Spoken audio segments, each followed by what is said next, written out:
kanino kasi dumaan kami dito sa Talipapa dito. Ano pong barangay po ito? Baringaw, Bawang La Union. Sa Bawang La Baringan. So nakita namin itong mga isda na tapos maraming dumaraan bumili. Parang ang sarap magpaluto na lang. Tapos sila na yung magluluto ngayon. Yan si Kuya. So ito yung mga iba't ibang klase ng sizes ng isda. Ito po yung yellowfin, tama po ba? Yellowfin tuna. Yellowfin, ito dalawa. Kasi ito ay Blue Marlin. Blue Marlin. Ito ay tuna. Saka itong tulingan.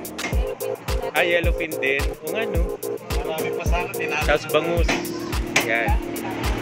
Medyo late na daan namin kaya medyo kukunti na tinda. Pero kanina dumaan kami dito nung una.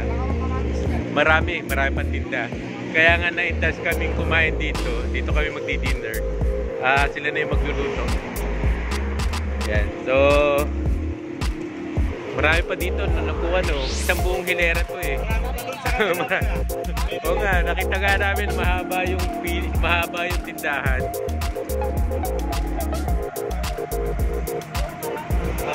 Kuya, anong luto yan?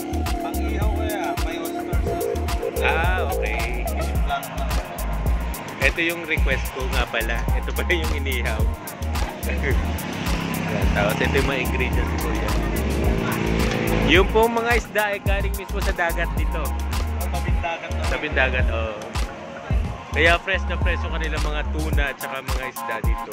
Baringaw, Bawang La Union. Yan. Sa Bawang La Union. Ito na ang aking inihaw. In-order na inihaw na tuna. Meron din silang nilagay na pan. Sinabay. Then, dito na kami nagpapaluto ng rice. So, luto na pala ang aming sinigang. Parang dami. Tatlo kami kakain.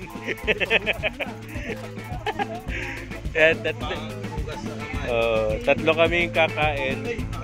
Ganito karami ang aming niluto. Lutong Ilocano. Yan. Atin ang huhusgahan ang kanilang sinigang na yellowfin. Start muna tayo sa soup. Soup drinks.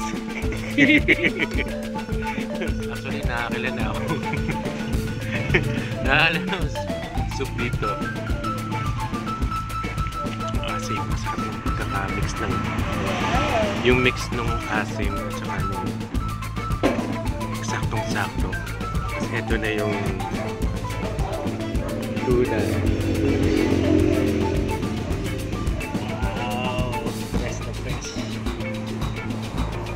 Ayun. So, fish tayo ngayon.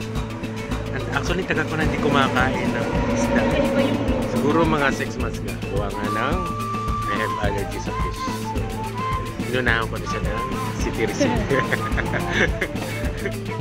Since birthday ko naman, kainin ko na yung kahit bawal sa yun.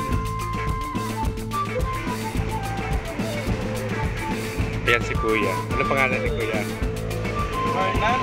Fernando. Bayer. Yan. So, naisipan namin. So, ito aftermath na kumain ka ng luto ng Ilocano. Yung papanasin ka. Babalisin ka. Papapawisan ka eh. Yung pinaghalo yung lasa na palabas ng lasa talaga ng tuna. Ang maganda rin doon, dilagyan nila maraming luya. So, mawala na yung taste ng lansa ng isda. And then, malalasahan mo na talaga yung tipla.